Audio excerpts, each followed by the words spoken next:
Pues bueno, muchachos, vamos a continuar con el tema que quedó pendiente el sábado pasado. Vamos a hablar sobre el plan de respuesta a una emergencia. En este caso, este plan queda diseñado en base a las políticas y procedimientos y determina la forma o el proceso que se va a seguir durante la atención a una emergencia, donde se ven involucrados empleados y pasajeros, y en las cuales las responsabilidades son de manera como la tenemos aquí en el cuadro, ¿no? Hay que proveer los recursos necesarios en la atención de una emergencia, hay que coordinar a los equipos de respuesta de emergencia, hay que colaborar con las autoridades y hay que asistir y participar en las capacitaciones y simulacros, ¿no? Básicamente eso es lo que establece.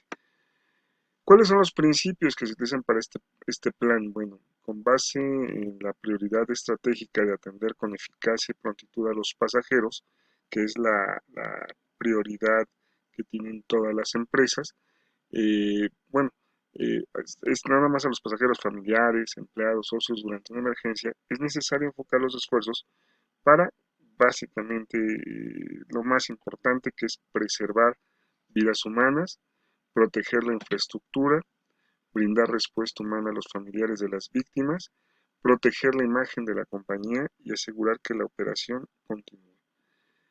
Las autoridades son, pues ya los conocemos nosotros, en caso de accidente o incidente grave, la primera intervención la hace DGAC, ahora AFAC, que es la única autoridad en México que regula la aviación.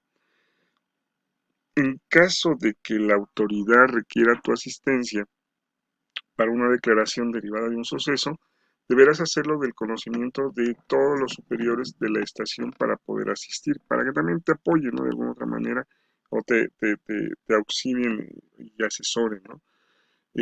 Para poder ir a hacer el acta relativa, ¿no? Bueno, vamos a ver cómo se activa la emergencia, ¿no? En este punto vamos a tener distintos niveles de alerta. Son tres, como los vemos. En el caso del color verde, me dice que son situaciones que podrían representar un peligro para personas, aeronaves, instalaciones o a las operaciones. Pueden ser, como ejemplo, aquí tenemos, para darnos una idea, aviso y o amenaza de bomba en instalaciones o aeronaves, timo o no especificado, derrame de mercancías peligrosas en tierra, golpe de un avión durante el rodaje con pasajeros a bordo, etc., ¿no? Estas son situaciones que podrían representar un peligro, no está confirmado, pero bueno, se considera ya en alerta verde, ¿no? Luego tenemos la naranja, que es una situación que ya representa un peligro para las personas, aeronaves e instalaciones o a las mismas operaciones. Como ejemplo tenemos pues, el aviso y amenaza de bomba en instalaciones o aeronaves ya específica. Aquí nada más te dicen, pues hay una bomba, ¿dónde? Pues quién sabe, ¿no? Pero aquí sí ya te están especificando en qué aeronave o en qué lugar se encuentra esa bomba, ¿no? Contaminación de mercancías peligrosas en vuelo que provoca afectaciones a la aeronave y afectaciones físicas a los pasajeros. Se derramó algo, empezó a generar vapor y ese vapor está generando reacciones en los pilotos, en las tripulaciones y en los pasajeros. Bueno, ahí sí ya representa un riesgo, ¿no? En el caso de humo o fuego en cabina, fuego en motores o pérdida de cualquier plano del avión, básicamente son elementos que ya nos van a mantener en un nivel de alerta naranja. En el caso ya el rojo ya son sucesos confirmados en donde hay daños considerables, ya sea personas, aeronaves, instalaciones o las operaciones. Aquí ya se confirmó, por si en el caso de la bomba existe un artefacto explosivo o de detonación en instalaciones o en una aeronave, ¿no? Ya también hay un desastre aéreo confirmado o hay un fuego incontrolable en vuelo. En este caso ya la alerta es roja, ¿no? Entonces hay que determinar qué nivel de alerta vamos a tener y para eso funciona el nivel de alerta, se puede aplicar el procedimiento apropiado. En este punto, este es el flujo de activación de la emergencia, ¿no? Tenemos aeronave en emergencia o estación afectada o call center que recibe una amenaza de bomba o de cualquier otra cosa. Se comunica al centro de control operacional, confirma y califica el evento, de ahí pasa a seguridad aérea y de ahí pasa a la transición de operaciones normales a la emergencia. Todo esto llega hasta el centro coordinador de la estación, que se va a encargar de administrar el proceso para resolver el tipo de emergencia. Aquí vemos el equipo de respuesta de la emergencia, o sea, en este caso tenemos una notificación telefónica, el equipo que se encarga de recibir llamadas telefónicas de familiares, de pasajeros, empleados involucrados en un incidente o accidente. Posteriormente confirma en base a la lista de pasajeros y de ser el caso, notifica al familiar la logística a seguir. De aquí pasamos a la comunicación en crisis. Aquí el equipo que se encarga de brindar información oficial autorizada por el CDE a los medios de comunicación y empleados de la empresa sobre los hechos ocurridos en torno a un incidente o a un accidente. Posteriormente, el equipo conformado por directores, subdirectores y gerentes de cada una de las áreas de la empresa se reúnen en el Centro de Control de Crisis o CCC, trabajan en conjunto con el GO-Team para analizar y coordinar la toma de decisiones estratégicas para el manejo y administración del incidente o el accidente. De aquí pasamos al equipo conformado por empleados, asignados de cada una de las áreas de la empresa que se trasladan al sitio del accidente y trabajan en conjunto con la estación afectada y autoridades y CDE para minimizar las afectaciones originadas por el incidente o el accidente. Ese es el famoso GOTIN. Y tenemos el Care Team, ¿no? En este caso es el equipo de voluntarios que se encarga de atender las primeras necesidades, brindar apoyo emocional y asistencia a los sobrevivientes y familiares de pasajeros empleados involucrados en un accidente aéreo. Se integran junto con el GOTIM también. En este punto, los dos trabajan en conjunto. Aquí tenemos el diagrama de flujo, ¿no? La notificación telefónica, la comunicación en crisis va a estos tres equipos y de aquí deriva al centro de crisis o al desplazamiento al sitio del accidente. Vamos a hablar sobre el Centro Coordinador de la Estación o CCE, que por ahí ya apareció. En este caso, el CCE está conformado por el personal de la estación que da atención al evento de acuerdo a las asignaciones del plan local, el cual es un documento que establece los procedimientos de notificación a los diferentes equipos gubernamentales y privados, así como la atención a familiares y pasajeros. Es decir, es quien va a gestionar la información de un incidente o un accidente, tanto a las autoridades o a los involucrados como a los familiares de los pasajeros que pudieran tener algún problema. Aquí el centro coordinador de la estación está conformado por el personal de la estación que da atención al evento de acuerdo a las asignaciones del plan local. Tengo el centro operativo de la emergencia, el jefe del accidente, el representante de la aerolínea, la estación en específico. Ellos son la parte superior, ellos tienen información o reciben información del coordinador del accidente que va a tener un asesor o un documentador y él va a recibir o va a coordinar la información de los equipos de comunicación y los equipos de logística. En este caso, también tendrá que tener un coordinador de información a familiares, recepción de familiares, pasajeros ilesos, reunificación, tripulaciones, hospitales, fallecimientos, morgue, equipaje, hoteles y el care team, ¿no? O sea, el coordinador del accidente es el responsable de administrar toda la información y facilitar los recursos también para que cada uno de estos elementos, cada una de estas coordinaciones opere de forma eficiente. Aquí ese es el proceso de activación y las actividades que tienen cada uno de estos elementos. El coordinador de la estación recibe la llamada del COE ubicado en el aeropuerto para su activación. El gerente de la estación o servicio activa el plan de emergencia. El gerente del aeropuerto, si no se encuentra el gerente, se activa su suplente o supervisor y da indicaciones al personal a su cargo incluyendo el jefe de turno, y se dirige al centro operativo de emergencia. El jefe de turno esperará indicaciones del gerente de aeropuerto, indica quién permanece en operación y quién permanece en alerta para el apoyo a la emergencia, coordinará con el representante de la empresa al mando móvil para permisos de acceso con la autoridad. El coordinador analiza la situación del evento con el jefe de turno, indica cuántos trabajadores generales se activan como apoyo a la emergencia y los restantes que van a continuar con la operación normal. Acuérdense que no podemos parar, o sea, sí hay una parte que se va a encargar de ayudar, pero la otra tiene que continuar trabajando. En este caso, ellos supervisan los trabajos realizados y comunica avances o necesidades a sus superiores.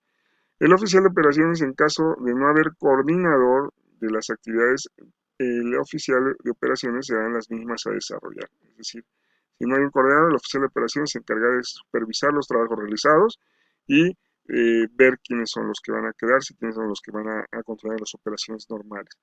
En el caso de los trabajadores generales, en caso de accidente o incidente, deben permanecer en su lugar, se activan si se les indica en caso de ser necesario, si reciben instrucciones de sus superiores, recuperan equipajes o mueven la aeronave, y en caso de amenaza de bomba o acto de interferencia ilícita, no se acercarán a la aeronave hasta que la autoridad indique que la zona es segura.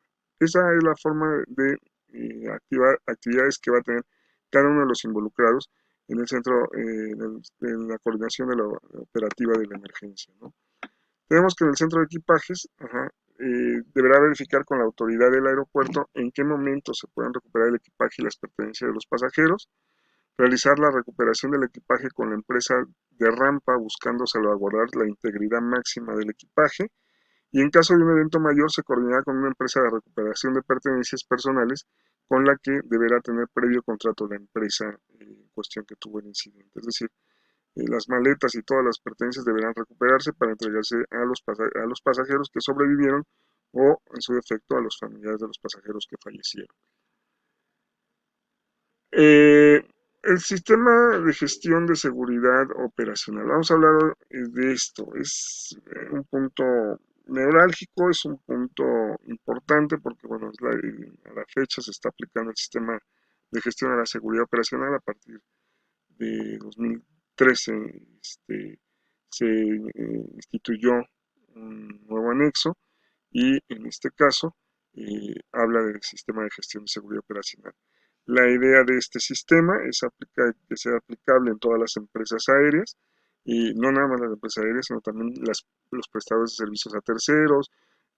Cualquier empresa que pertenezca a la industria aérea deberá aplicar un SMS. Obviamente habrá SMS más quisquillosos, más detallados, habrá SMS aplicados para otras áreas, pero en general todas las empresas deberán aplicar el SMS.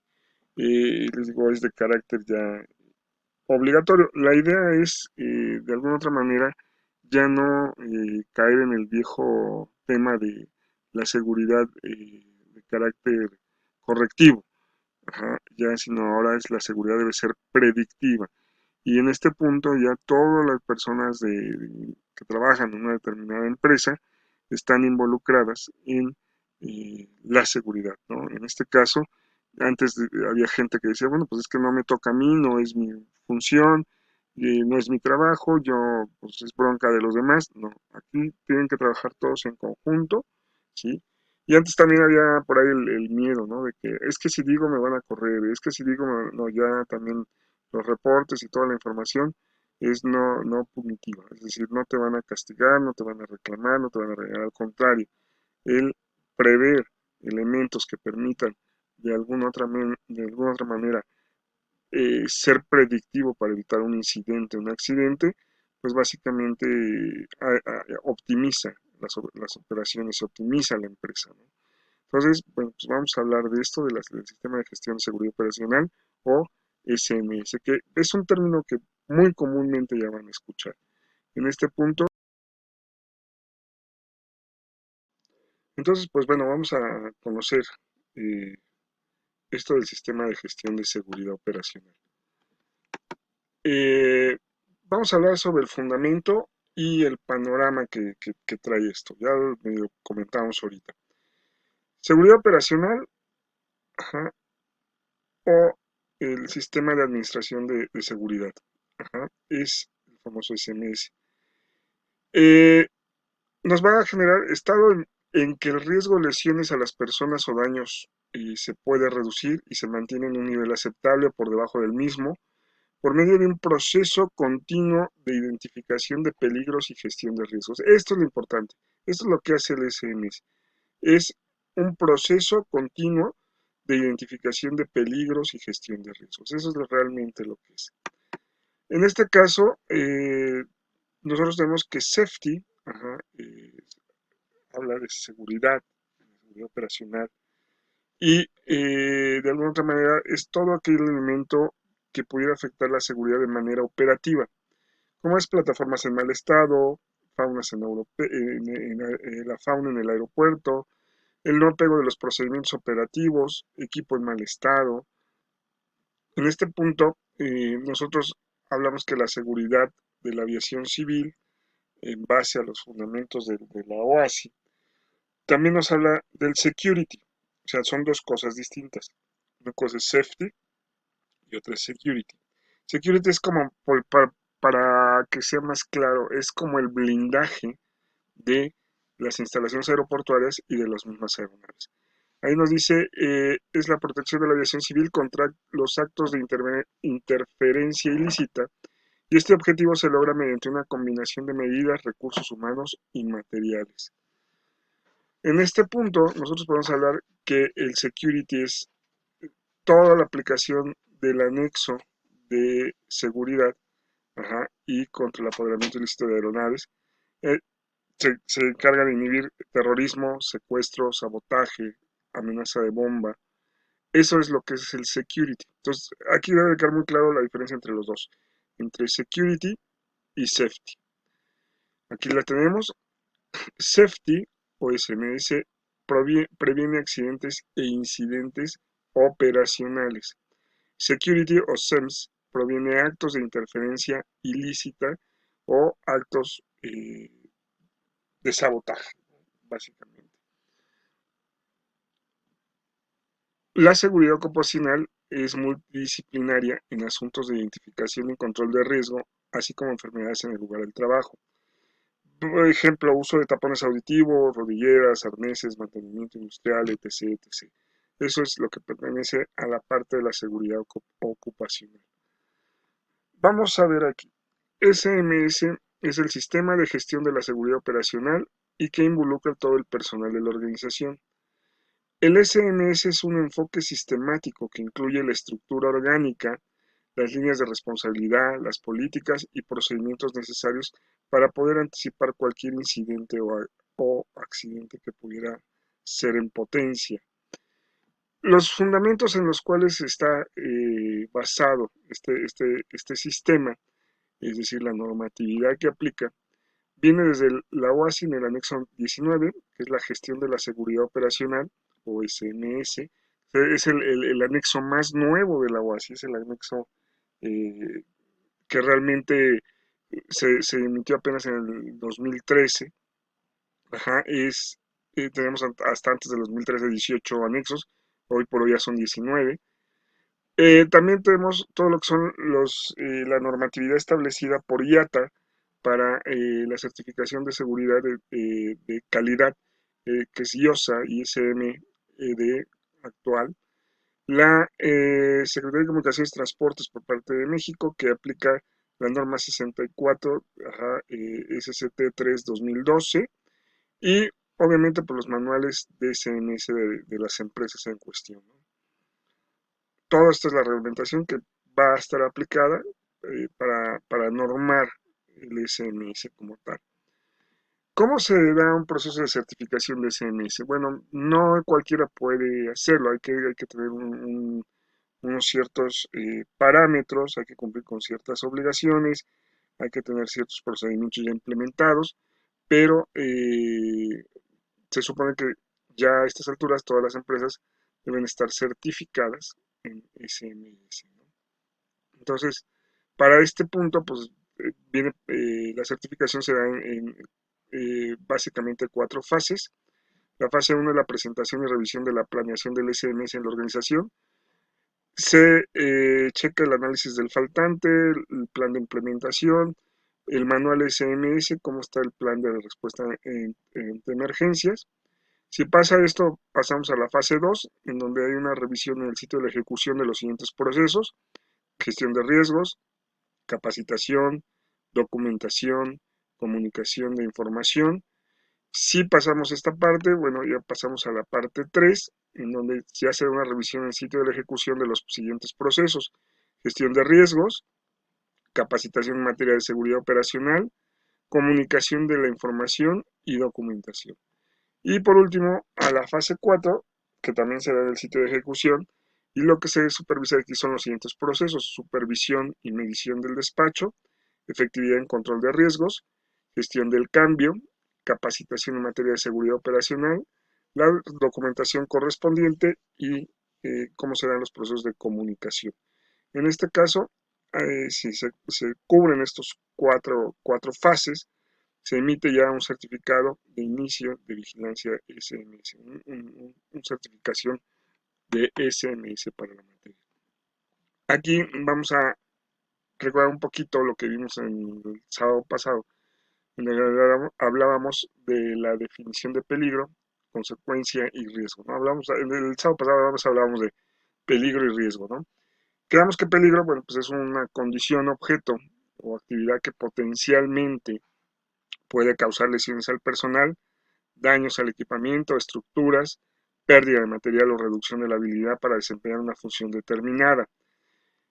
La consecuencia es el resultado potencial de ese peligro, y el riesgo es la evaluación de las consecuencias de un peligro expresado en términos de probabilidad y severidad. Bueno, lo que vimos el ejemplo del sábado pasado, que era el peligro, pues era el león.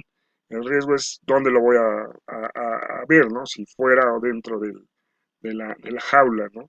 Entonces, peligro va a ser ese objeto que va potencialmente pudiera generar lesiones o daños, ¿no? La consecuencia es el resultado potencial de ese peligro, y el riesgo es la evaluación de esas consecuencias, de las consecuencias de un peligro expresado en términos de probabilidad. ¿Qué tan probable es que pueda existir? ¿Qué tan probable es que no? Aquí tenemos tipos de peligros.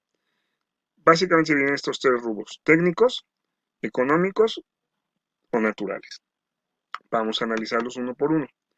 En este caso, todos los elementos están involucrados en esos peligros, ¿no? O sea, desde carga de combustible, el riesgo aviario, la transportación, el clima, simplemente el vuelo.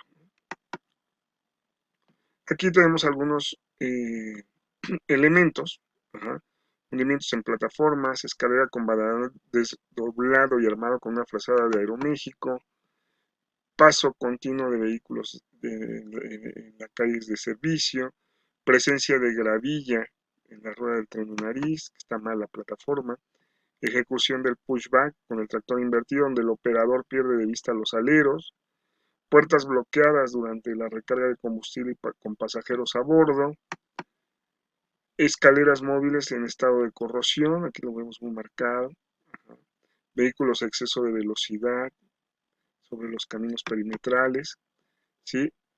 Todos estos elementos son elementos de riesgo, ¿no? Entonces, eh, básicamente son peligros potenciales que pudieran generar un incidente o un accidente, y el riesgo, bueno, pues tenemos que evaluarlo y mitigarlo, ¿no? Lo más posible que se pueda. O sea, ¿cómo?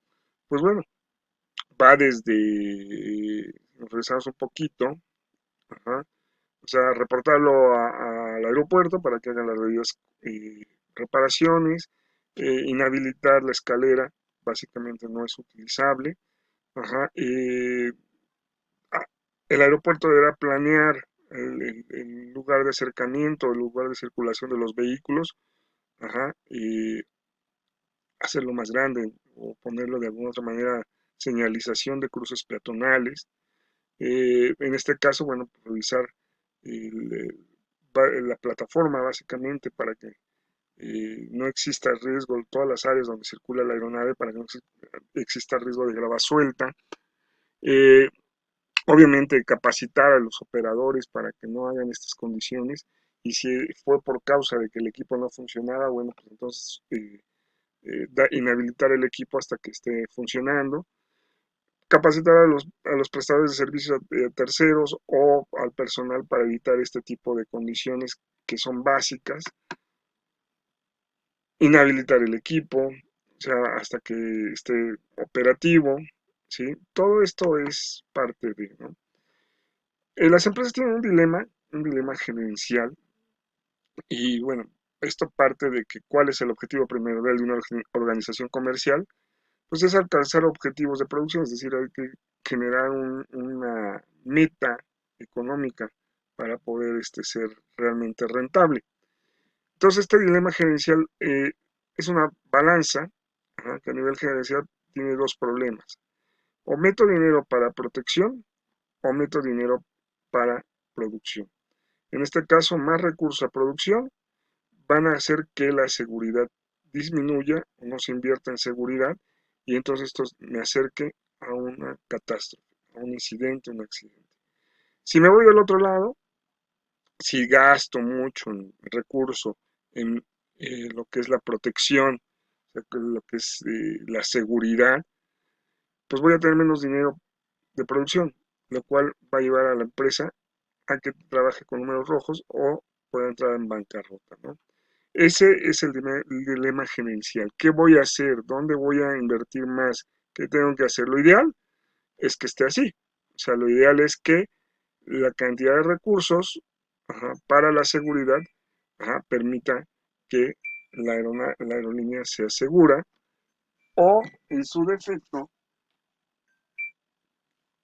que los recursos, ajá, invertidos en producción, ajá, me den lo suficiente para ser rentable, para ser una empresa rentable. El objetivo del SMS es este que tenemos aquí. Ajá. Empieza desde identificar, analizar, evaluar, controlar y mitigar los peligros en las operaciones. Esto es importante que ustedes lo tengan visualizado. Hay que identificar, ajá, los riesgos, hay que identificar las causas que pudieran generar un peligro, hay que analizarlos, hay que evaluarlos, hay que controlarlos y por último, mitigarlos. La política del SMS, comentábamos, no debe ser punitiva, es decir, no que ustedes hagan un reporte de cualquier condición que pudiera afectar la seguridad, no debe ser un elemento que permita que ustedes estén afectados, ¿no? O que pierdan su trabajo, no, o sea, básicamente es parte de la seguridad. En este caso aquí tenemos funciones y responsabilidades. Un puesto no ejecutivo son aquellos puestos que se basan su función en instrucciones y procedimientos específicos, requieren una alta capacidad técnica y operativa para el cumplimiento de su rol en la organización y contribuyen de manera particular en las estrategias generales de la operación. Las responsabilidades del SMS son cumplir todos los procedimientos de seguridad operacional dictados por la autoridad y por la organización, identificando sucesos y condiciones que representan un riesgo en los niveles aceptados de seguridad del SMS, así como la pertinente notificación a través de los sistemas de reportes establecidos, es decir, ya se van a hacer canales o ya están implementados canales de notificación a través de un sistema de reporte bien establecido que permita de alguna manera identificar cualquier suceso o condición que genere un riesgo para que se pueda mitigar de forma eficiente y no andar dando palos de ciegos que sí, que si no, o esperar a que ocurra el accidente o el incidente para después corregir el proceso o el procedimiento.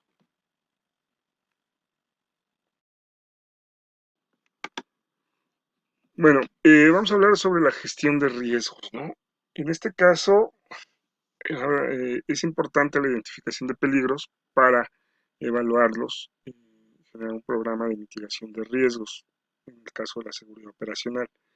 A la fecha, bueno, antes del 2013, bueno, todo eran procesos reactivos, es decir, eran reportes obligatorios, reportes de investigación de accidentes e incidentes, análisis de tendencias, de índices de riesgo, nada más. Es decir, Habría que esperar a que se declarara o se determinara el riesgo o el incidente para generar una investigación y de ahí proceder. En el caso actual, bueno, es más importante y se le ha dado más peso al proceso, a los procesos proactivos y predictivos.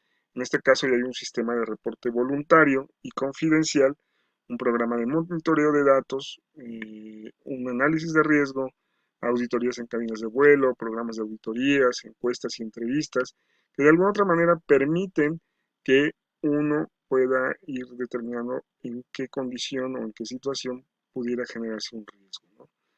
El sistema interno de los reportes de seguridad operacional es básicamente, son sistemas de reporte voluntario, es decir, el informante sin ningún requisito jurídico o administrativo de hacerlo, exhibe información voluntaria sobre sucesos o peligros, notificando al área competente y o el área de seguridad aérea, ¿no? Eh, lo que es importante puntualizar, recordar y martillar, digámoslo así, que el sistema de reporte es confidencial, independiente, no punitivo, es decir, no te van a castigar porque lo digas y es voluntario. Básicamente este es un ejemplo de cómo se desarrolla un reporte de seguridad. Viene aquí el reporte confidencial, viene nombre, puesto, cargo, teléfono, ¿sí? Esto no queda en el registro, se tiene que poner porque se tiene que poner, si no sería un buzón de quejas, se tiene que poner, pero no va a aparecer ni se te va a castigar o a reclamar porque tú estés generando el reporte, ¿no? Y después viene el área afectada, el equipo, si es que se trata de un avión, la fase en la cual se generó, cualquier otro factor, la descripción del evento, todo lo que es, eh, básicamente las posibles causas que pueden ser reportadas, las acciones que puedan mitigar el riesgo o el peligro y las probabilidades de que esto se genere, qué cantidad de riesgo hay. Entonces, básicamente viene eso, no es más lo que tiene que traer un reporte confidencial de seguridad operacional. El sistema de reporte confidencial de seguridad operacional va a atañer a todas las áreas, pasillos telescópicos en mal estado, personal sin equipo de protección personal, equipo de apoyo en mal estado, contaminación en plataforma, presencia de fauna, señalización deficiente del aeropuerto, exceso de velocidad de vehículos, inadecuado uso de equipo de apoyo, equipo no frenado, entre las causas más comunes, digo, pero pueden ser muchas, ¿no? Aquí vemos cómo va el proceso, ¿no? Se identifican la identificación de los peligros, equipamiento, procedimientos y organización. Luego es analizar la consecuencia y las posibilidades de que ocurran, es el análisis de riesgo, es decir, qué tanta probabilidad hay que exista. Hay que analizar la seriedad de las consecuencias si se estima que pudiera ocurrir, es el análisis de riesgo, en el caso de severidad, uno es de probabilidad y otro es de severidad, y es el riesgo consecuencia aceptable, está dentro del criterio de seguridad de la organización, hay que evaluar si el riesgo y si este riesgo es tolerable, ¿no? Si es sí, se acepta el riesgo, si es no, se toman acciones para reducir el riesgo a un nivel aceptable. Esta es la control y mitigación de riesgo. Esta es realmente cómo se gestiona. No tiene mucha ciencia, sí es un gran trabajo porque la gente tiene otras políticas, tiene otras mentalidades que no son aplicables a esto, pero pues bueno, o sea, es como el aspecto de las demoras, ¿no? O sea, todo el mundo piensa que las demoras son para castigar a los departamentos, no, las demoras deberían de ser para ver en qué parte del proceso hay una falla para cambiar el proceso, analizarlo y de ahí partir para modificarlo. Pero lo usan mucha gente lo empezó a usar como elemento o herramienta de castigo, ¿no? O sea, la demora cárgasela a mantenimiento, cárgasela a operaciones, cárgasela a tráfico. O sea, no es cargárselas, ni tampoco es que los regañen o los suspendan, sino es ver dónde está fallando el procedimiento para poder modificarlo y a partir de esa modificación generar un procedimiento que sea más eficiente y que no provoque esa demora. Aquí nos vemos nosotros cómo hay una tabla en donde se da la probabilidad de riesgo, si es improbable, sumamente improbable, improbable, remoto, ocasional, frecuente. ¿Y qué gravedad tiene ese riesgo? Catastrófico, peligroso, importante, leve o insignificante. Entonces, se empiezan a clasificar, aquí los riesgos, en verde tenemos los que tienen menos, en amarillo los que hay que ponerles más atención, y en rojo los que son de atención inmediata, ¿no? En este caso, nosotros tenemos aquí la evaluación de riesgos en base a la tabla anterior, y nos dice que, bueno, los verdes son aceptables, aquí es la región de riesgo aceptable. Los amarillos son aceptables según la mitigación de riesgos, pero pueden necesitar una decisión de gestión. Es decir, tiene un riesgo tolerable, pero hay que ponerle atención. Y en rojo tenemos los que son totalmente inaceptables según las circunstancias existentes y hay que corregirlos de carácter inmediato. Es importante que haya una promoción, que haya una serie de información que circule entre todo el personal de la empresa para que estén enterados de cuáles son los procesos y procedimientos que tienen que aplicar y las normas para poder reportarlo, ¿no? En este caso, hay algunas empresas que dan pequeños folletos o pequeñas listas de referencia rápida para poder identificar algún riesgo, para informar qué es el análisis del riesgo, para apegarse a los procedimientos de los manuales o de los procesos o de los procedimientos. Entonces es importante que se haya una correcta comunicación entre la empresa y el trabajador para de alguna otra poder mitigar los riesgos que puedan generar algún incidente o un accidente. Bueno, para el tema que vamos a ver que es el tema de RBCM, quiero dar un pequeño repaso a lo que son las reglas de vuelo. Ya ustedes por ahí lo vieron en CTA, pero bueno, vamos a darle un pequeño repasillo para poder determinar la causa del por qué o el qué es el famoso RBCM. En este punto, vamos a analizar todo lo que son las normas y reglas generales establecidas por el anexo 2 de la OASI, en donde nos hablan específicamente de las reglas de vuelo visual y de las reglas de vuelo por instrumentos, o regla de BFR, BFR por sus siglas, aplicadas sin excepción sobre los mares y territorios nacionales y evitar con ello se ocasionen conflictos internacionales, respetando las reglas internas de los estados donde los sobrevuelos se lleven a cabo, ¿no? Vamos a partir de que es cada uno de ellos, ¿no? Para a lo mejor a algunos ya se les olvidó, algunos no lo conocían, pero bueno, aquí tenemos lo que son reglas de vuelo visual. El término se abrevia con las siglas BFR, que es Visual Flight Rules, o reglas de vuelo por instrumentos, que la abreviatura con la que lo vamos a reconocer es IFR, que es Instrument Flight Rules. Excepto cuando se trate de un vuelo BFR especial, los vuelos BFR deberán efectuarse de modo que la aeronave que opere vuele en condiciones de visibilidad y distancia con respecto a las nubes iguales superiores a las especificadas en la tabla que vamos a ver a continuación. En este punto, ningún vuelo BFR despegará ni aterrizará de un aeródromo dentro de una zona de control o CTR, ni entrará en una zona de tránsito de aeródromo o ATZ o en el circuito de tránsito de aeródromo si las condiciones meteorológicas son inferiores a cuando el techo de nube sea inferior a 450 metros, 1500 pies, o cuando la visibilidad en tierra sea inferior a 5 kilómetros, en función de la tabla que vamos a ver. Aquí nos muestra el ejemplo, ¿no? O sea, visibilidad de 5 kilómetros, 1500 pies, dentro de la ATS, ¿no? O dentro de la CTR.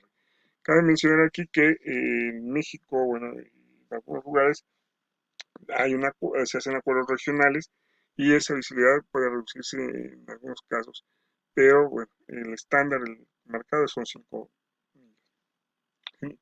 Los vuelos BFR entre la puesta y salida del sol o cualquier otro periodo que puedan prescribir la DGAC serán autorizados por dicha autoridad y se efectuarán de conformidad con las condiciones previamente planteadas, ¿no?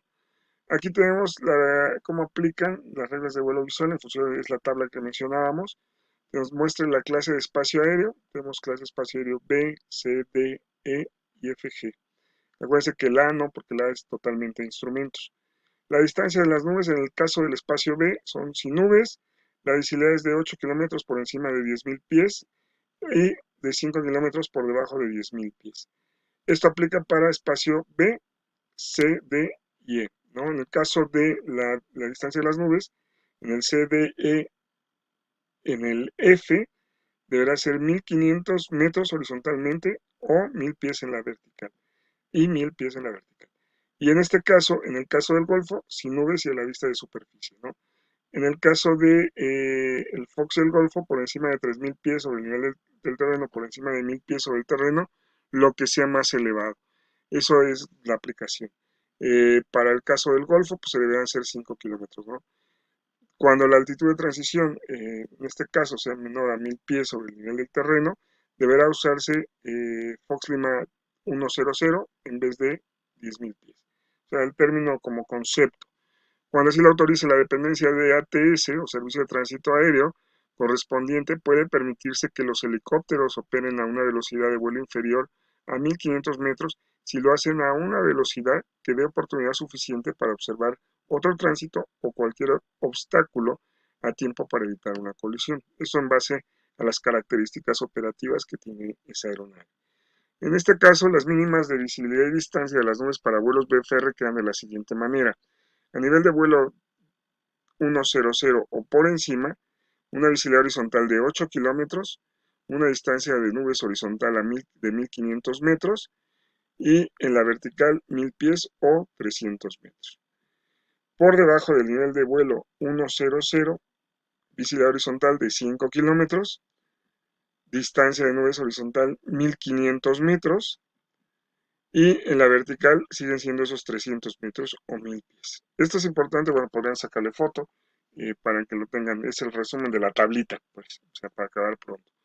Eh, Vamos a tener en zonas de tránsito de aeródromo controlado o con CTR, la visibilidad será de 5 kilómetros, el techo de nubes de 1.500 pies o 450 metros y bueno, hasta ahí quedamos. Para que os puedan sacar una foto, pues ahí está el resumen de todo, ¿no? Aquí tenemos cómo están en un gráfico, ¿no? Tenemos los 10.000 pies, tenemos 3.000 pies y 1.000 pies. En este caso, aquí por debajo de los 3.000 debe estar libre de nubes, con una visibilidad de 5.000 metros o 5 kilómetros. Aquí son 5.000 metros de visibilidad, libre de nubes. Por encima de los 3.000 pies, ajá, tenemos 1.500 metros de velocidad de separación horizontal con respecto a las nubes, visibilidad de 5 kilómetros y la diferencia con respecto a la vertical a las nubes de 1.000 pies. Por encima de los 10.000 pies son 1.500 metros con respecto a las nubes en la horizontal, visibilidad de 8 kilómetros y 1.000 pies de separación en la vertical con respecto a las nubes, ¿no? Básicamente estas son las reglas BFR. En el caso de los requisitos para los vuelos BFR se habla mucho luego del crepúsculo civil, es decir, las horas diurnas y en este caso la operación debe llevarse a cabo durante horas diurnas y la tolerancia establecida por el crepúsculo civil, que es la que se aprovecha para los vuelos BFR visual nocturnos. En este caso, la referencia visual con el terreno deberá mantenerse en las condiciones de vuelo sobre las nubes y otras formaciones siempre que tales fenómenos no cubran más de 4 octas, ¿no? O sea, podemos todavía con 4 octas podemos volar visual. Por encima de eso ya no podemos volar visual.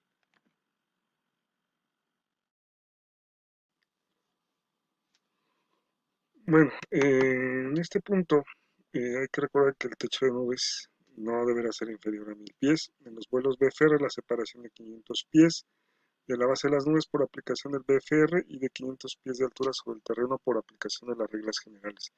Indica que los vuelos BFR no se pueden realizar con un techo de nubes inferiores a los 1.000 pies respecto a la superficie terrestre, ¿no? Aquí tenemos otra imagen donde nos muestra cómo está la distribución, es como la anterior, 1.000 pies de separación en la vertical con respecto a las nubes, 8 kilómetros por encima de los 10.000 pies, en este caso la visibilidad de 5 kilómetros aplica por debajo de los 10.000 pies y por debajo de los 3.000 pies debe estar libre de nubes y a la vista de tierra-agua, puede tener una visibilidad de 5 kilómetros o 1.500 metros en el caso de los helicópteros, ¿no? Siempre y cuando mantengan la velocidad suficiente como para poder ver y evadir, ¿no? Dentro de los espacios aéreos no controlados, el vuelo se llevará a cabo exclusivamente desde el nivel de vuelo 19.500 hacia abajo, en el espacio designado como región de información de vuelo y a una distancia lateral no menor de 19 kilómetros, 10 millas náuticas, límite exterior de todo espacio aéreo controlado. Pues ustedes 10 millas antes hay que reportarse para avisar que estamos ingresando en un espacio aéreo de este tipo. Dentro de los espacios aéreos controlados, salvo que la autorice la DGAC o ahora FAC, no se efectuarán vuelos BFR por encima del nivel de vuelo 200 porque ya no se ve nada, o sea, literalmente todo se ve igual, y a velocidades transónicas y supersónicas sobre mar a más de 20 millas náuticas de la línea de la costa durante más de una hora. Esto en base a la aplicación especial de IFR en la sección de en route de 1.8 del PIA. Sobre el mar podrán operar como vuelos BFR las operaciones que se realicen sobre el mar siempre que la distancia sea menor de 37 kilómetros o 20 millas náuticas del litoral.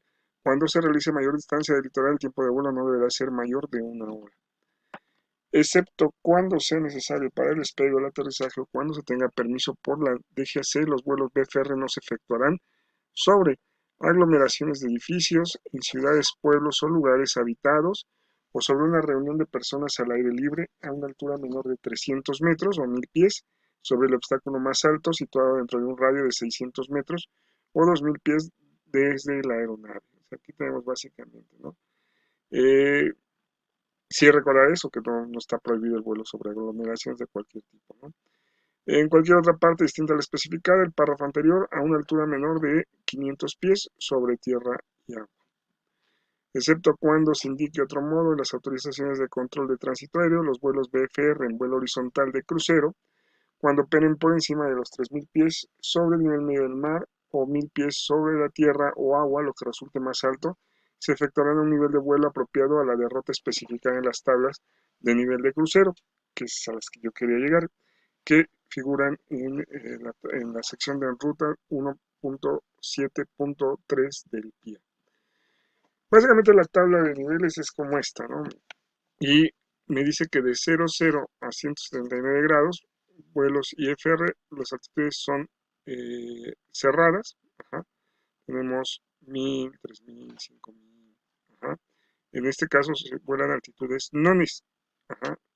Si se fijan ustedes, todos son nones. 1000, 3000, 5000, 7000, 9000, 11000, 13000, así en ese orden de ideas. En el caso de los vuelos BFR de 00 a 179 grados, es decir, en la misma dirección, son vuelos también nones más 500, es decir, aquí tenemos 3500, 5500, 7500, 9500, 11500, 13500. Son esos 500 pies que tenemos por acá más atrás, estos 500 pies, más los 1000 de separación reglamentarios, pues son los 1500 que tenemos ahí. En este caso, de 0 a 0 a 179, vuelos IFR, altitudes nones, de 180 a 359, vuelos IFR, altitudes pares. De 0 a 0 a 179 grados, en casos de vuelos BFR, son nones más 500, y en el caso de BFR, pares más 500. ¿Ok?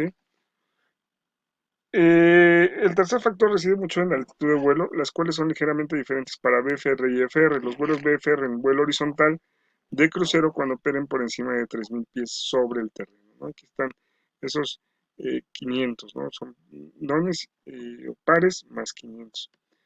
En este caso se efectuarán con una altitud que dependerá de su rumbo magnético. Ya lo que vimos en la tabla, entre 0, 0 y 179, la altitud debe corresponder a una cifra cuya cantidad de miles sea impar, a la cual se le agregarán 500 pies. Ajá. En rutas comprendidas entre 180 y 359, la altitud a mantener será una cifra cuya cantidad de miles sea par y a la cual se le agregan 500 pies. Los vuelos BFR se ajustarán a las disposiciones 3.6 del anexo 2 de la OASI, que nos dice que cuando se efectúa dentro del espacio aéreo clase B, C y D, cuando se formen parte del tránsito de aeródromo o en aeródromos controlados, o cuando se efectúen como vuelos BFR especiales. En el caso de los vuelos BFR especiales, recordar un poquito, son aquellos que requieren una autorización de la dependencia de control de tránsito que tiene jurisdicción en ese espacio aéreo y se ajustarán a las alturas mínimas prescritas, excepto que se haya dispuesto de otra forma por la autoridad competente. Deberán de mantener referencia visual constante con la superficie de la Tierra y en este punto se desarrollarán exclusivamente en la zona de control o CTR con visibilidad no inferior a 2.5 kilómetros. Las condiciones meteorológicas en la ruta para los vuelos que salgan fuera de la zona de control deberán posibilitar la operación de BFR, es decir, estos BFR especiales saldrán con condiciones IMC locales, es decir, condiciones meteorológicas de instrumentos locales, pero ya fuera de esa separación de la CTR, ya la visibilidad tendrá que ser BMC, ¿no? Disponer del equipamiento especificado para vuelos BFR controlados para navegación y comunicaciones, y toda aeronave que opere de acuerdo con las reglas de vuelo visual y desee cambiar para ajustar a las reglas de vuelo por instrumentos, deberá reportarlo. Si ha presentado un plan de vuelo, comunicará los cambios necesarios a que se debe efectuar su plan de vuelo vigente. O cuando así se requiera, conforme a lo que indica en el numeral 3312 del anexo 2 de la OASI, se someterá un plan de vuelo a la dependencia de servicio de tránsito aéreo correspondiente y deberá obtener autorización antes de proseguir en IFR cuando se encuentre en un espacio aéreo controlado. Hablamos del IFR y de que es como el equivalente, bueno, la traducción que es reglas de vuelo por instrumentos. En este caso, los vuelos que apliquen con IFR deberán tener equipo específico y dotado de los instrumentos adecuados para poder navegar en la ruta que van a volar o para desarrollar los procedimientos por instrumentos que se pretende que puedan realizar, ¿no? En el caso de los niveles mínimos, siempre tendrán que eh, mantenerlos a menos que en el despegue o aterrizaje, cuando lo autorice la autoridad correspondiente, deberán volar a un nivel que no sea inferior a la altitud mínima de vuelo establecida por el Estado cuyo territorio se sobrevuela, o en caso de tal altitud mínima de vuelo no se haya establecido, el piloto al mando de la aeronave deberá de volar cuando menos a 2.000 pies sobre el obstáculo más alto en un radio de 8 kilómetros, ¿no? Básicamente son 600 metros o 2.000 pies, ¿no?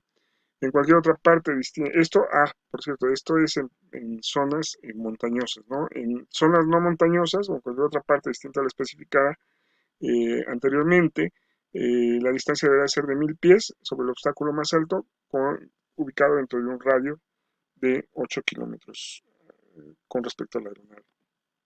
¿Se puede cambiar de vuelo IFR a BFR? Sí, siempre y cuando las condiciones visuales lo permitan, simplemente que haya condiciones BMC. Recuerden ustedes que nosotros podemos volar IFR con condiciones IMC y BMC, pero no podemos volar BFR más que en condiciones BMC. O sea, únicamente esa es la condicionante. Cuando las aeronaves que operen de acuerdo con las reglas de vuelo por instrumentos pasen a volar en condiciones meteorológicas de vuelo visual, bueno, pues entonces ya podemos hacer el cambio, ¿no? Los vuelos IFR, cuando se efectúen dentro del espacio aéreo controlado, observarán todas las disposiciones contenidas en el reglamento del aire establecidos en el anexo 2 de la OASI. Un vuelo por instrumentos que opere en vuelo de crucero en espacio aéreo controlado se efectuará a un determinado nivel de crucero o si está autorizado para emplear técnicas de ascenso en crucero entre dos niveles ya previamente publicados, con la excepción de que la correlación entre niveles y derrota que se prescriba en la tabla que analizamos anteriormente, la 1.7. En el caso del vuelo de crucero que opera en vuelo horizontal y fuera de espacio aéreo controlado, se efectuará un nivel de crucero apropiado a su derrota, tal como queda especificado en la tabla de la parte en RUT 1.7. Recuerden ustedes, de 00 a 179 son nones, de 180 a 359 pares, excepto cuando la autoridad de tránsito aéreo competente especifique otra cosa, respectivo a los vuelos que se efectuarán a una altitud igual o inferior a 9.000 metros, o 3.000 pies sobre el nivel medio del mar, la tabla queda básicamente como la habíamos manejado. Ahora, aquí tenemos una condicionante que es a donde yo quería llegar. Básicamente, nosotros, en un espacio inferior a Fly Level 200, es decir, 20.000 pies, tenemos de 00 a 179 son nones, y de 180 a 359 pares. Si son vuelos BFR, se les va a agregar 500 pies. O sea, ¿ok?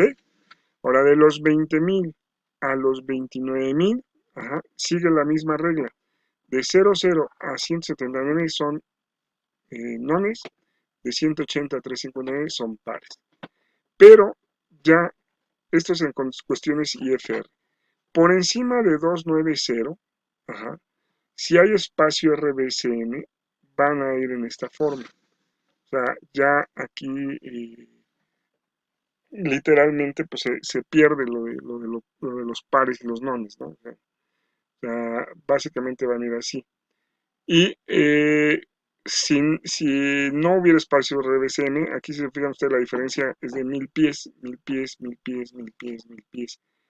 Pero si no es espacio RBCN, entonces las separaciones serán de 2000 en 2000, es decir, tenemos 290 sería el último, más 2000 310, más 2000 en sentido contrario 340, más 2000 en sentido contrario 360 y así nos vamos por ese orden de ideas. Si hay espacio RBCM, pues bueno, continuamos con el espacio de los 1000 pies y 1000 pies en cada sentido. Ahora, en el aspecto de las comunicaciones, un vuelo IFR que se realice fuera del espacio aéreo controlado, pero dentro de áreas que a lo largo de las rutas designadas por la autoridad de tránsito aéreo competente, se deberá mantener la escucha en las radiofrecuencias apropiadas y establecer contacto cuando sea necesario la comunicación en ambos sentidos con la dependencia de ATS o con la dependencia de tránsito aéreo que suministre el servicio de información de vuelo. Los informes de posición, bueno, un vuelo IFR que se efectúe fuera de espacio aéreo controlado, en el cual la autoridad de tránsito aéreo correspondiente lo solicite, pues podrá o deberá presentar un plan de vuelo, el plan de vuelo en vuelo, que es el famoso AFIL, y mantener al escucha en la radiofrecuencia apropiada para establecer comunicación bidireccional.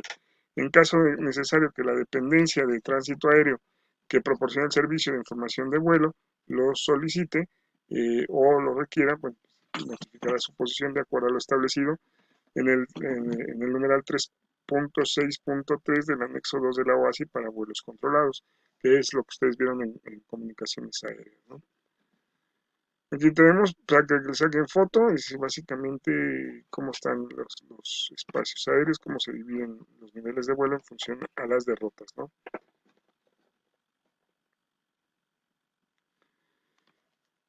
La pregunta es, en el siguiente esquema, ¿qué regla de vuelo aplicaría? Ahí se los pongo para que ustedes lo vean, lo evalúen, lo piensen, le den una vuelta de tuerca y lo contesten en los comentarios. ¿Ok? El primer ejercicio, el esquema de regla de vuelo que aplicó es tal. BFR y FR no aplica ninguno, no sé, ahí lo que ustedes piensen, ¿no? Y en el siguiente esquema, ¿qué reglas de vuelo aplicarán? O sea, ¿cuáles son las reglas de vuelo que aplican aquí? ¿Ok? Básicamente, bueno, pues es para que ustedes se visualicen. Este es para un esquema de reglas y el otro es para otro esquema de reglas. Bueno, vamos a pasar a ver el concepto de RBCM. ¿Qué es RBCM? Es Reduced Vertical Separation Minimum, o separación vertical mínima reducida.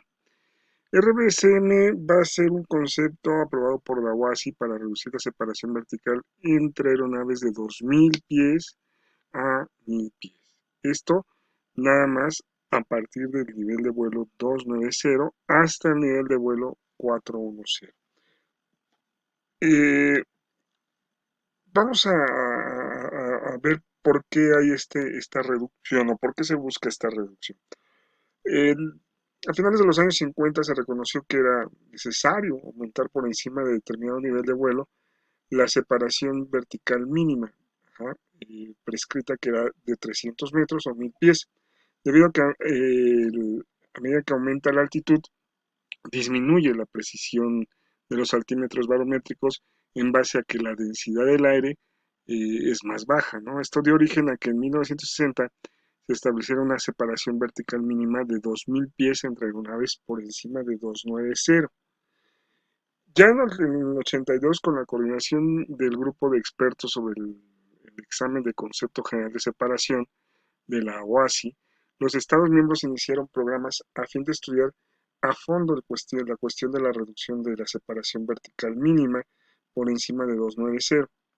Llevaron muchos estudios a cabo y los resultados fueron examinados por esta misma grupo de expertos en su sexta reunión en 1988. Dicho grupo respaldó los propósitos para implementar en el espacio aéreo lo que era la reducción vertical de separación mínima, a fin de aliviar algunos de los problemas que han experimentado los transportistas aéreos con base a su experiencia durante el proceso de modificaciones de las aeronaves para cumplir con las especificaciones mínimas de rendimientos, ¿no? En el caso del sistema de la aeronave. Se determinó que se implementaría inicialmente en la región del Atlántico Norte, o NAT, como se conocen por las abreviaturas que le da la OASI, por fases, aplicándose la primera fase a partir del 97 entre 330 y 370, entre Fly Level 300 y 370, es decir, 33.000 a 37.000 pies. La segunda fase empezó a partir del 8 de octubre del 98, en donde ya abarcó de 310 a 390 y finalmente se extendió en febrero de 2002 desde 290 hasta 410.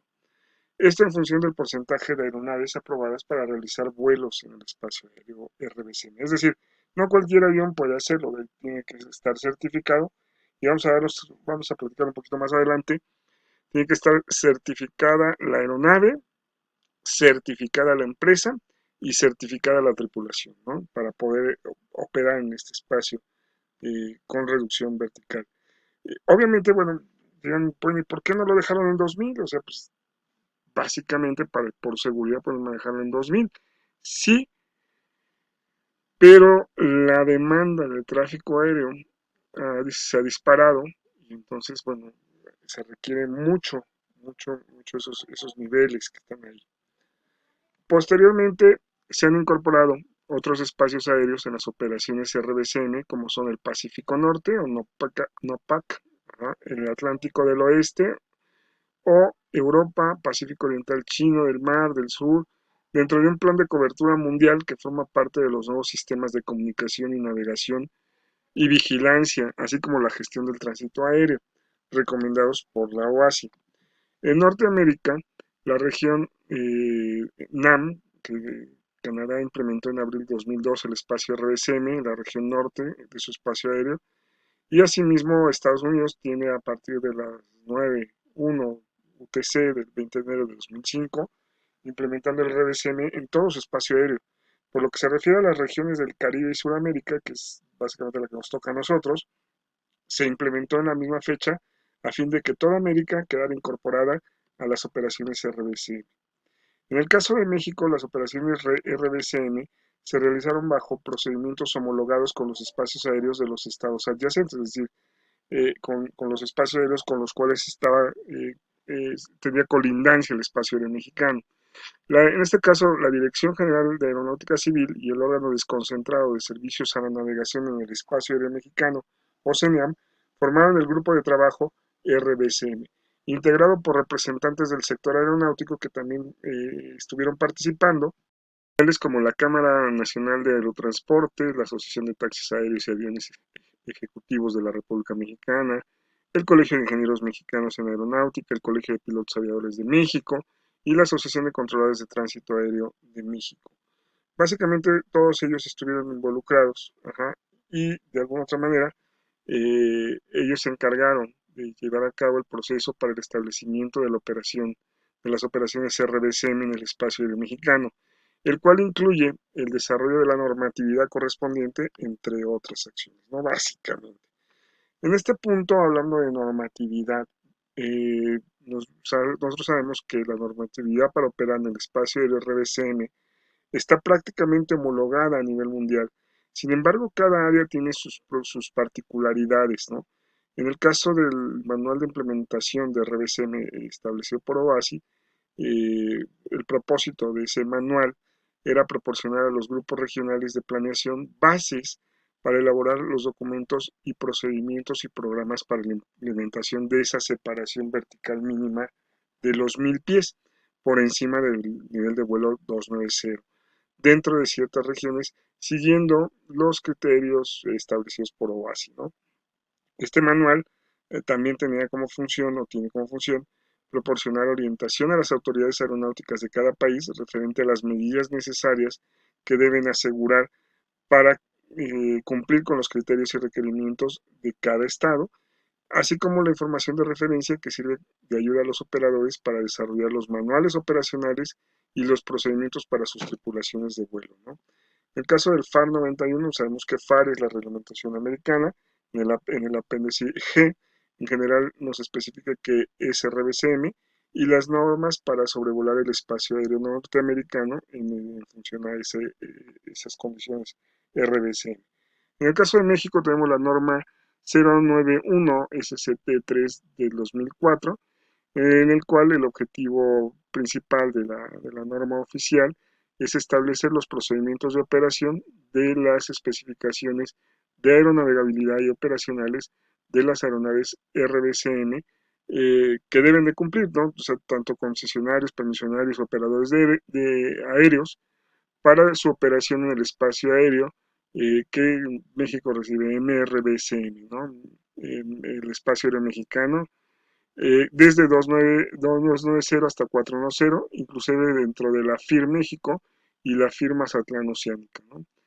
Eh, ¿Cuándo entró la aplicación de esto? La presente norma, bueno, pues esta norma aplicó a todos los concesionarios y permisionarios y operadores aéreos, tanto nacionales que operan en el espacio aéreo mexicano, con excepción de las aeronaves militares, policíacas y las dedicadas a razones humanitarias y las que operan en vuelo de entrega ferry. Eh, Aplicó a todas las aeronaves extranjeras en lo referente a los procedimientos de operación que deben de satisfacer dentro del espacio aéreo mexicano, ¿no? En este caso, desde el equipo hasta las reglas de operación se establecieron ahí. ¿Cuál es el equipo requerido para que una aeronave pueda operar o realizar operaciones RBSM? Bueno, el equipamiento mínimo para realizar las operaciones en este espacio se compone principalmente de dos sistemas primarios independientes de medición de altitud y cada sistema debe estar constituido por los siguientes elementos: una fuente o sistema de estática de acoplamiento cruzado con protección contra hielo si está situado en zonas expuestas a la presencia de hielo. Es decir, en otras palabras, son tomas de presión estática, ¿sí? Un equipo para medición de la presión estática detectada convirtiendo a altitud barométrica y presentación de la misma para la tripulación de vuelo. Un equipo que proporcione una señal codificada digitalmente correspondiente a la altitud barométrica presentada para la generación automática de informes de altitud. Una corrección de error si se requiere para cumplir con los criterios de disposiciones anteriores según proceda.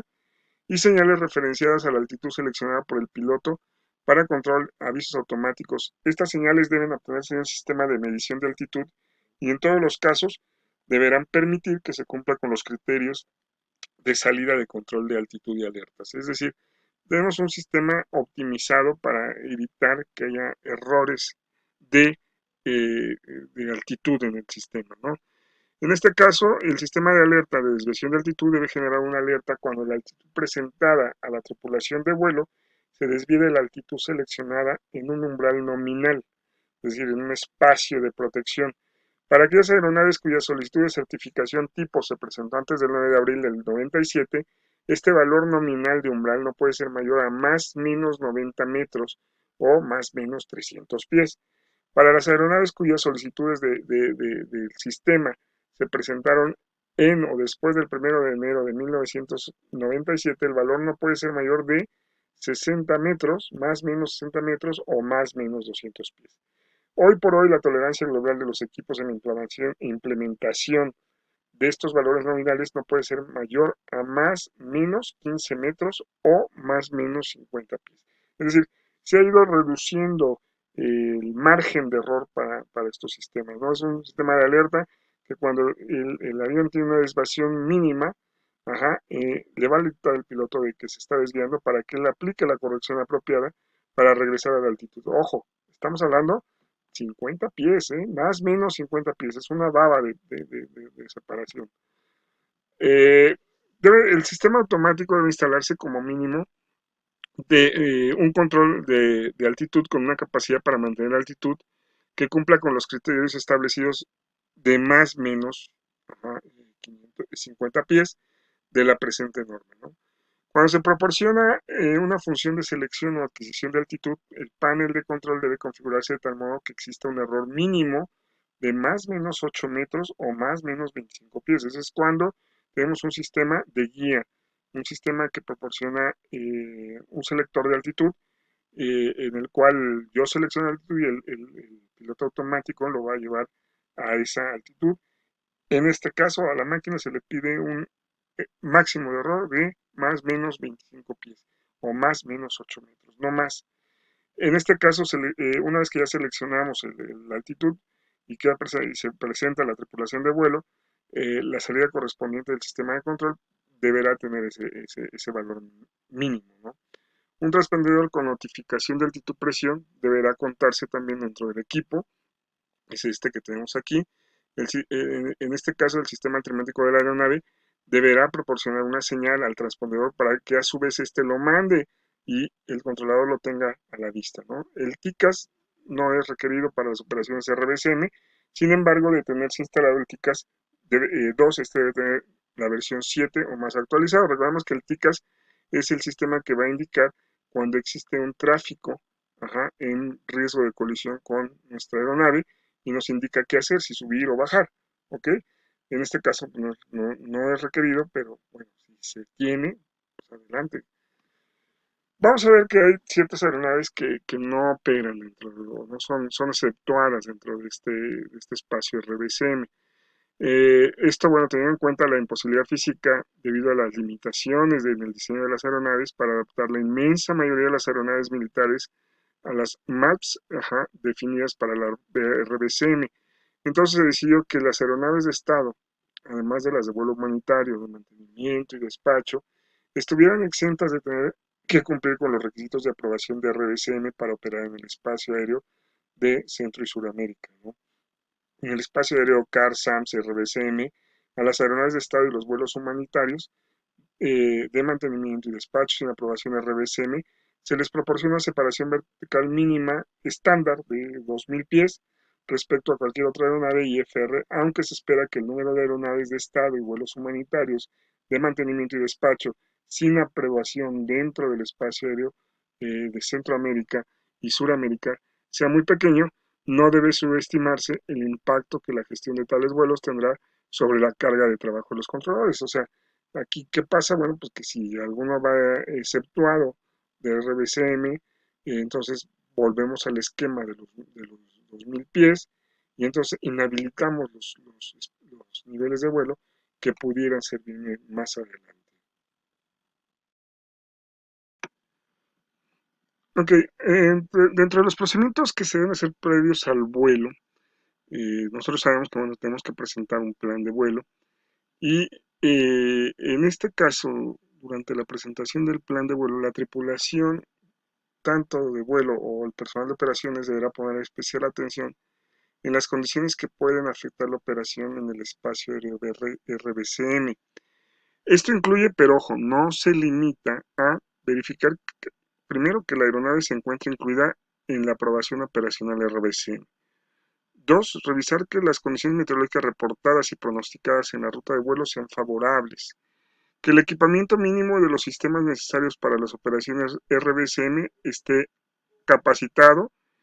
Tomar en consideración cualquier restricción en las operaciones de las aeronaves que tenga relación con el espacio aéreo RBCM.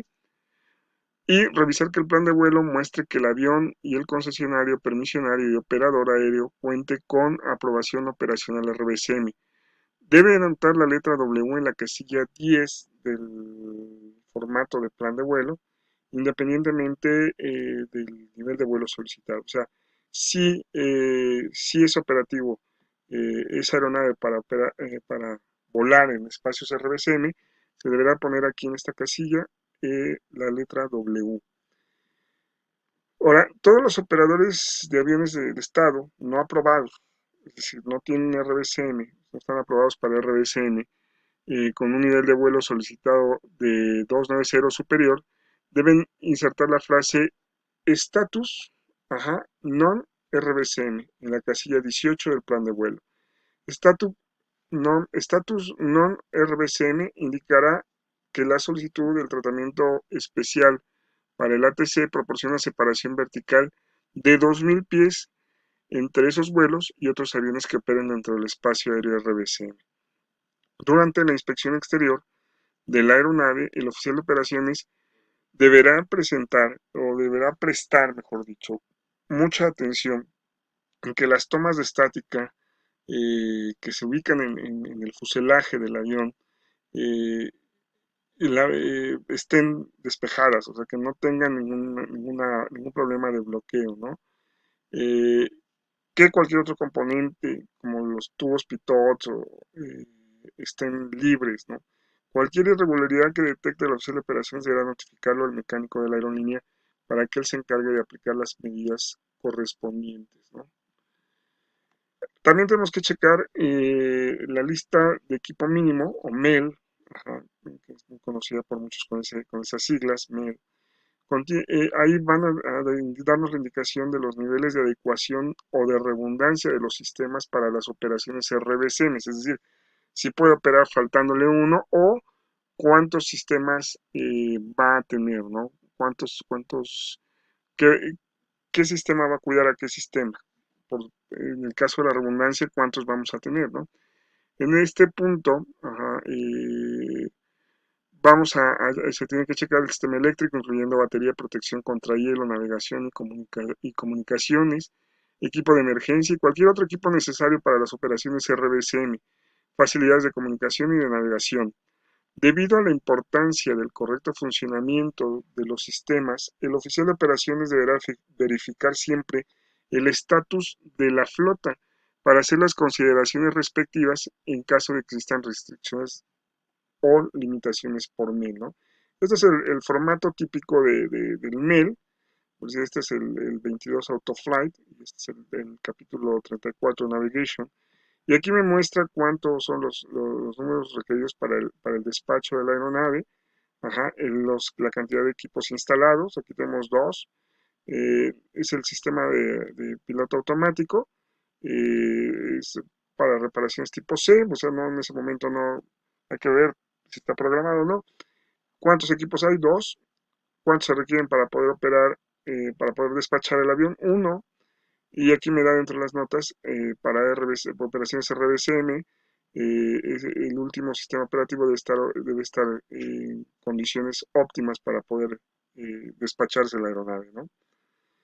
Ante cualquier situación que pudiera generarse de manera imprevista durante la operación en este espacio aéreo, la tripulación deberá notificar a la ATC o el control de tránsito aéreo la contingencia, ya sea falla de equipo requerido, condiciones meteorológicas como turbulencia, que afecte la capacidad de mantener el nivel de vuelo autorizado y coordinar un plan de acción adecuado para el espacio aéreo en cuestión, ¿no? Es decir, si hay una falla o hay una imposibilidad de poder mantener el nivel de vuelo con esos límites de umbrales que marcamos al principio, pues bueno, hay que reportarlo al control de tránsito aéreo para que él aplique las medidas necesarias y en el aspecto del vuelo en ese espacio, ¿no?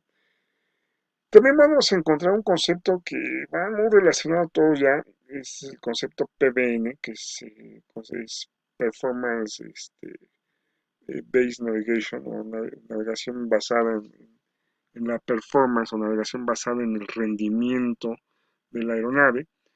Ahí nos dice, es la navegación basada en performance o rendimiento, por sus siglas en inglés, es un concepto que abarca la navegación de área o RNAV, ajá, y la Performance Navigation Requirement o requerida, que es la RNP, y es la solución de OASI para regular cada vez más la demanda del uso de sistemas de navegación. En el caso del PBN, existen especificaciones para RNAV y especificaciones para RNP. Una especificación RNP comprende el requisito de contar con monitoreo y notificación del rendimiento a bordo de la aeronave y está designada como RNPX. Una especificación RNAV o RNAV no tiene tales requisitos y está designada como una RNAV-X. La navegación basada en el rendimiento depende de un sistema de instalación RNAV a bordo de la aeronave aprobada por cumplir con los requisitos funcionales y de rendimiento establecidos en las operaciones RNAV y RNP dentro de un espacio aéreo y el cumplimiento por parte de las tripulaciones de vuelo con esos requisitos operacionales, ¿no? Establecidos por las entidades reguladoras para RNAV y RNP. Este es un concepto definido de espacio aéreo que incluye operaciones particulares de estos dos elementos y la disponibilidad de una infraestructura de ayudas para la navegación. Esto es lo que van a encontrar ustedes ya. O sea, ya se está modificando. Ya por decir, la navegación ARNAV es de punto a punto. O sea, ya no vamos a volar de bord a bord. Podemos volar en la línea recta siempre y cuando contemos con el equipo apropiado, ¿no?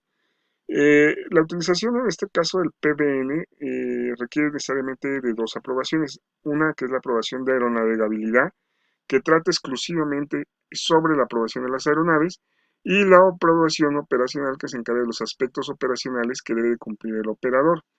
En este caso, las aprobaciones que otorga DGAC o AFAC y aplican para una fase específica de operación, misma que puede ser de tres tipos, ya sea en operaciones en ruta, en operaciones en terminal, ya sea SITS y STARS, o sea, salidas y llegadas, y aproximaciones IFR. Esto es lo que hemos visto por ahí en algunos videos que publican algunos aeropuertos, en donde ya los aviones pueden hacer aproximaciones o despegues paralelos, ajá, muy cercanos, o sea, ya no ni siquiera el límite establecido por OASI para separación de pistas, ya no es un impedimento para poder despegar y aterrizar de manera paralela y al mismo tiempo, ajá, en base al equipo que están utilizando, que puede ser el RNP, ajá, o la navegación con RNP o con ARNAV, ¿no? RNP es lo que están usando, es lo que están manejándose para este tipo de fases, ¿no? De vuelo. Aquí nos da, pues, en ruta oceánica, pues necesito un ARNAV 10, ajá, aquí un RNP 10, ajá. En áreas continentales basta con un ARNAV 5, un ARNAV 2, un ARNAV 1 o un RNP 4, ajá, en el caso de las oceánicas. O sea, nos va dando qué es lo que se requiere, ¿no? ARNAV 5 es una especificación de navegación que puede ser utilizada por la parte inicial de un STAR, ajá, un Standard Arrive, una llegada estándar, fuera de 30 millas náuticas y arriba de la MSA. O en este caso, vamos a encontrar que hay limitantes para las salidas o para las llegadas, pero son mínimas, ¿no? Es lo que les digo, ya se está aplicando. En el caso de la navegación en ruta oceánica y remota, se define la autorización que se requiere es ARNAV 10. Y en este caso, para realizar operaciones en ruta bajo las especificaciones de ARNAV 10, se ubican para aeronaves tipo 737, tipo 767, tipo 777, tipo 787, tipo 747, incluso, ¿no?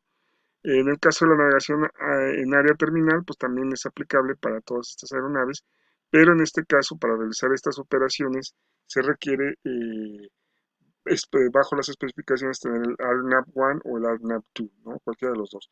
La aprobación operacional para realizar operaciones en navegación aérea terminal, es decir, usando salidas y llegadas en los aeropuertos de Estados Unidos, bajo las especificaciones ARNAV 1 con las aeronaves 37, 67, 77 y 87, básicamente quedan estipuladas en el numeral CO63 del documento Operation Specification de la FAA.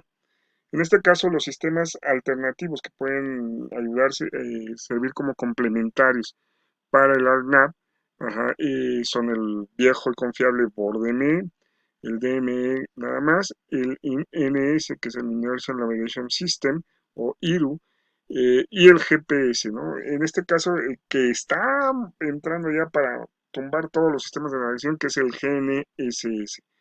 El equipo requerido en el aspecto de los sensores de navegación, pues debemos de tener básicamente aquellos que me determinen mi posición en el plano horizontal y algunos sensores de posición como son el que comentábamos, que es el que le están dando prioridad, que es el GNSS, que es el Sistema Mundial de Navegación Satelital, un DME, ajá, o aplicado para ARNAV, o un DME aplicado para IRU.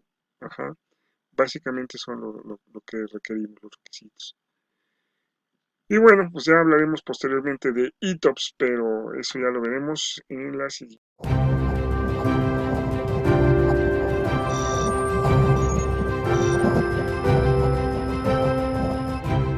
Las necesidades aeroportuarias de nuestro país están cambiando. La demanda de vuelos comerciales incrementa cada día y el diseño del espacio aéreo de la zona centro se creó para las exigencias de 10 años atrás. El tránsito de pasajeros se ha duplicado en este tiempo y es momento de ponernos al día mirando al futuro. La incorporación del Aeropuerto Internacional de Santa Lucía al Sistema Aeroportuario Metropolitano, formado por la Ciudad de México y Toluca, nos impulsa a dar ese salto hacia adelante en el diseño del espacio aéreo, llevándolo a la cima. Las rutas de vuelo que alimentan hoy en día al Aeropuerto Internacional de la Ciudad de México son de tipo convencional. Estos sistemas tienen algunas limitantes, como son el alcance de señal en montañas o la definición de procedimientos en 2 dimensiones. Con la próxima expansión aeroportuaria, integraremos una transformación vital al instaurar el sistema PBN, la navegación basada en la performance. El sistema PBN mejorará el alcance de señal debido al uso de satélites. Nos permitirá rediseñar el espacio aéreo y distribuir de forma más eficiente los flujos de aeronaves. Atraerá grandes beneficios al mercado de aviación mundial, como aumento en la seguridad, mejora en los perfiles de vuelo, ahorro en combustible y en millas recorridas, reducción en cargas de trabajo para pilotos y controladores y reducción en emisiones de CO2 para el cuidado del medio ambiente.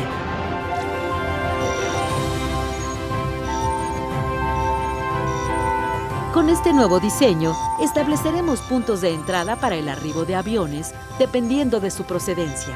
Luego las naves entrarán en rutas o canales exclusivos que los llevarán hacia el aeropuerto de su destino. Las salidas de cada aeropuerto tendrán, de la misma forma, canales correspondientes que confluirán en los puntos de salida del área de control. Gracias a estas vías de tránsito, los aviones podrán tener, de forma organizada, una ruta preestablecida para llegar a su destino. A simple vista y mirándolo como una superficie plana, el tráfico aéreo puede verse complejo, pero el secreto de este diseño está en la altitud. Si cambiamos nuestra perspectiva, descubriremos que el espacio aéreo es mucho más amplio y ofrece una gran cantidad de posibilidades debido a las diferentes altitudes. El control de tránsito aéreo asigna a cada uno de los vuelos altitudes específicas dependiendo de diversos factores, como por ejemplo, si es llegada o salida, la distancia que el avión tiene con respecto a su destino e incluso las características de la propia aeronave. De esta forma, lo que para nosotros a simple vista es una red compleja, para los controladores aéreos es una red de caminos claramente trazados y delimitados. Por tanto, en cualquiera de los cruces donde se encuentren hasta 3 aviones en el camino, no habrá afectación, ya que cada uno viajará a su propia altitud. Estos diseños del espacio aéreo se utilizan en ciudades donde existen varios aeropuertos, como son Londres, París o Nueva York. Hoy es nuestra oportunidad para colocar el espacio aéreo de México en el lugar al que corresponde, dada la creciente demanda.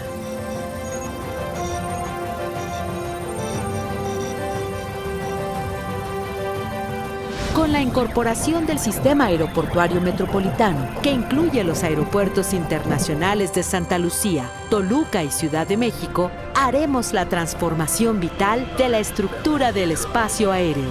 En la Secretaría de Comunicaciones y Transportes estamos listos para la transformación del control aéreo, con un diseño que funcione a su máxima capacidad y cubra las necesidades del futuro.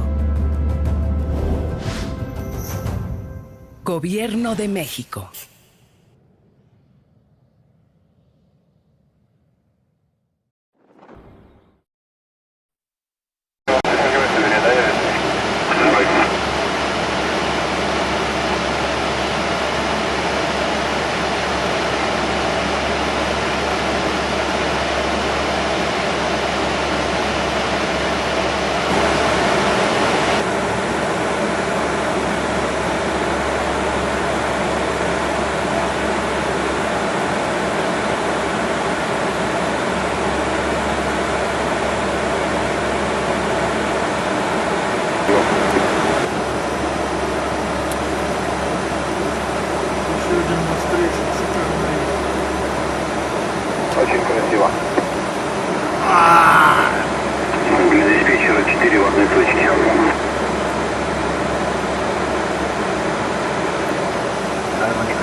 1148, contact local control, 119.5.